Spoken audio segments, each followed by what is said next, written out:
because I want to talk about the Callisto Protocol. Still my most anticipated game this year. I know Ragnarok is getting all of the reviews and the attention right now, obviously, and justified.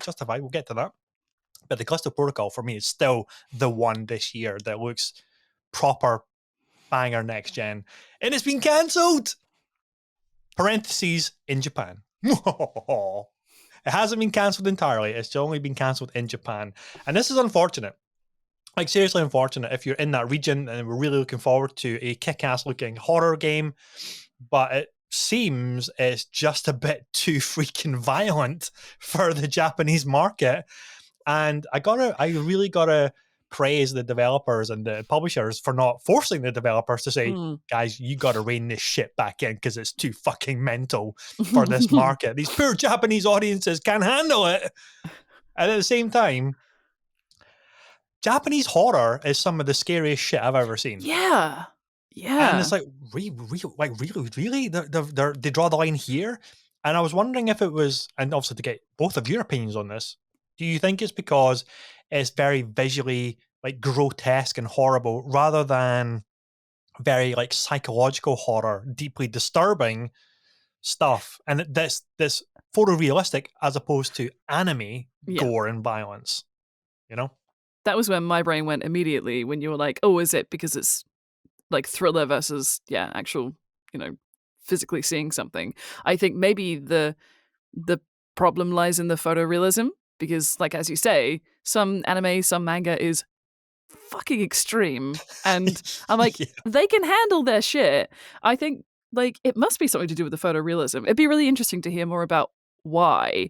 But the one thing that really pinged for me was that there's a sentence in their tweet that they sent out, and it says, "We hope everyone in Japan will understand." I'm like, I guarantee they won't. There'll be some really grumpy people, some big horror fans, some people that have been anticipating this as much as all three of us are, who will be very unhappy. And I wonder if they'll be able to somehow get access to the English version of it or something like that. It'll be able be to play bootleg copies or something like that. Yes. Like back in the days of Prohibition and moonshine and speakeasies and stuff. Yeah. Exactly. They'll be swapping kidneys for the game out there in Japan. I'm really gutted for the Japanese for this. Like that really sucks because, like you say, it's still second to Ragnarok for me, but it's like a very, very, very close second. I'm super psyched for this game. So yeah, it sucks. I hope that means it's absolutely like horrifying. That's exciting as well. So it's a good publicity thing for the English speaking people who will get to play it. Yeah.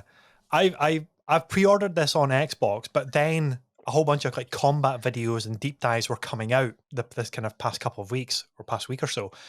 And it was an interview I saw on Game Informer actually with the combat designer for the game, and he was talking specifically about one of the segments of it about the haptics for the PS5 edition, and it made me think, fuck, I should have bought the PS5 edition, because one of the phrases, and I'm paraphrasing and butchering his words here, so don't hold me verbatim to it, but they wanted you to feel like when the main character like swings the baton at the enemies and things like that, they wanted you to feel like legs and arms snapping through the haptics. And I'm thinking, fuck, that sounds so like awesome, but also I don't know if I want to feel that in my hands. It's like, oh my god, it looked so crunching and brutal, and now I can feel how crunching and brutal it is. So I mean, it's exciting for sure, but I'm like, oh god, should I change my pre-order to the PS5 and just for the haptics, because everything else is going to be pretty much parity. But oh my god, I would do it, and that almost makes me want to get a PS5 because I want to feel bones snap. And that sounds terrible, and I'm not a violent human take that being, out of context. Yeah, that'll be, if that ends up clipped, I'm fucked.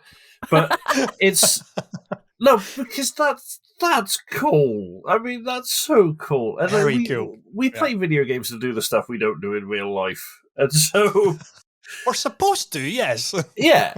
So, I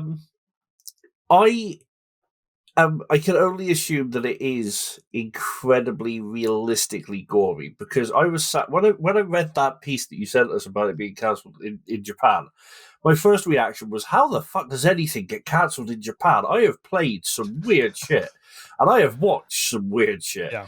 And I was, but it's always very over the top. Because my first thought was Battle Royale, and I was thought, well, there's fountains of blood, but then that's the point. There's literally fountains of blood. It is always done so it's ridiculously over the top to drive home the point of how violent this is, but it's also not realistic. You cannot. Like, I find it hard with Japanese horror or action to sit there and be like, "Oh God," like you're normally like, "Fuck, wow," because it's a spectacle. Yeah. So, whereas if something is far more visceral and true to life, then it's going to, that must not be a market for it over there. But they'll get imports, because I'm sure there is there is a loophole with importing games that you can get around censorship. There's something I read about. I can't remember exactly the rules behind it, but I know that was how they got away with some stuff, because Australia historically has banned a ton of games over the years for not meeting their censorship standards. Very much. Yeah, they're super strict, actually, that region. Yeah. So it'll be interesting. I'm sure they'll find a way, and chances are they'll eventually, it'll eventually make it over there, I suspect, as well. But it's definitely when a shame. PS5 graphics start to look like a potato, they'll probably release the game. Yeah, to that level. Yeah, like everyone can play Carmageddon now, but back in the day we weren't allowed because it was far too.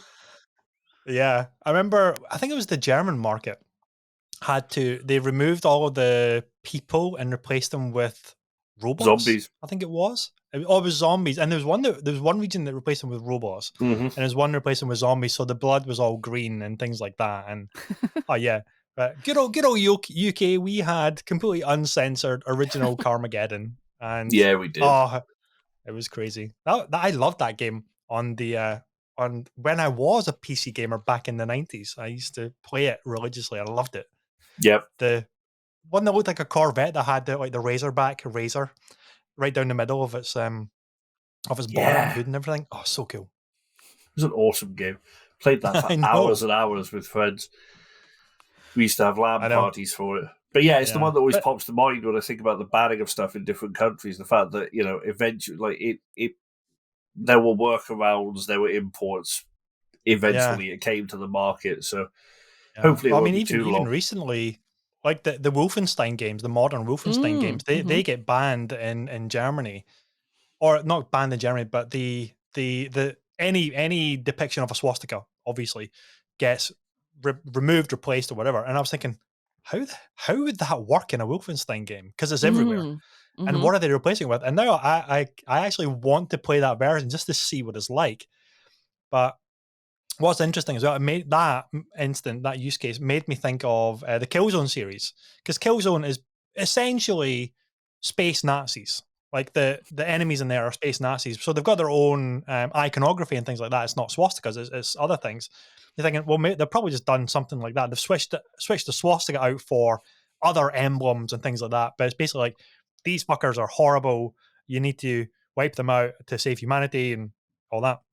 And they're just kind of like switching the iconography over to get around the censorship.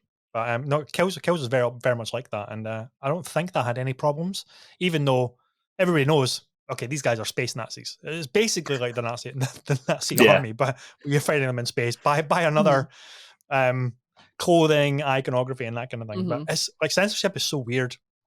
And you think, what's going to get blocked? What's going to get passed? And this Callisto Protocol one, I think, really kind of like scunnered all three of us. Like really, this got blocked? Wow, okay. Yeah, it definitely took me by surprise. I mean, I don't think I'll ever believe that anything can get cancelled in Japan, because I played Catherine, and that is the weirdest, most batshit game I've ever picked up and experienced. Like, dude, I'm sat there solving a puzzle with a giant, like, headless baby floating past in the middle. I'm like, this is bizarre at best. And then they turn around and go, "Oh, there was a bit too much blood in that one." I'm like, "A bit too much blood? At least blood's Yeah. real." Like I've had Yeah, acid drip that's where you draw nightmares the for line. 6 weeks. Bless. But I know. Whew. Well, hopefully, Japanese gamers will be able to get their Callisto Protocol fixed somehow, some way. We won't be condoning any illegal copies, but hey, do what you got to do.